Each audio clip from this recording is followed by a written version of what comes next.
ભગવાનની ઈચ્છા વગર પાંદડું પણ નથી હાલતું. શ્રીનાથજી જવાનું થયું અને શ્રીનાથજી જઈએ એટલે પહેલાં તો સરસ મજાની આદુ ફુદીના અને મસાલાથી ભરપૂર કુલડીમાં પીરસેલી ચા પીધી, મજા પડી. જ્યાં રહેલા એ દામોદર ધામ બહુ સરસ જગ્યા છે. મંદિર ત્યાંથી તમને 5 મિનિટમાં ચાલતા પહોંચી શકો. અને અમારી બારીમાંથી સરસ મજાનો આ શંકર ભગવાનની મૂર્તિનો વ્યૂ આવતો હતો. થોડા ફોટોગ્રાફ લીધા. દિવસ થોડો વાદળી હતો. અહીંયા આ જગ્યાએ રાત્રે લાઇટ એન્ડ સાઉન્ડનો પણ શો થાય છે, જ્યાં શંકર ભગવાનની આખી ગાથા વર્ણવવામાં આવી છે. 369 ફીટ એટલે કે 112 મીટર ઊંચી આ પ્રતિમા છે.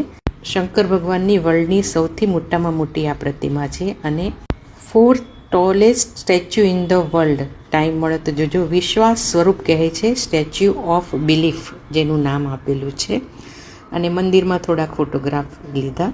શ્રીનાથજીના નિજ મંદિરમાં શૃંગાર સમય મને 3 વાર ગાવાનો મોકો મળ્યો છે અને એ મોકો અપાવનાર રાજેન્દ્રભાઈ સનાડિયા જે ભક્ત છે ત્યાંના, એમનો પણ ખૂબ આભાર. એમના પરિવારમાં લગ્ન હતા તો પણ સામેલ થવાનો મોકો મળ્યો. અને શ્રીનાથજી જઈએ એટલે આ રતાળોની પૂરી બહાર વેચાતી હોય છે.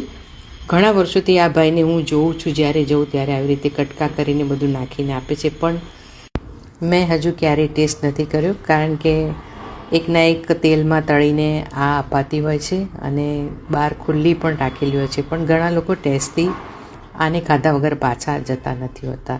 ભગવાનના મંગળા, શૃંગાર, ગ્વાલા, રાજભોગ, ઉત્થાપન, ભોગ, આરતી અને શયન બધા જ દર્શન કરવાનો અનેરો મોકો મળ્યો. શયનના દર્શન તો હવે શિયાળામાં બંધ થશે. જય જય શ્રીનાથજી.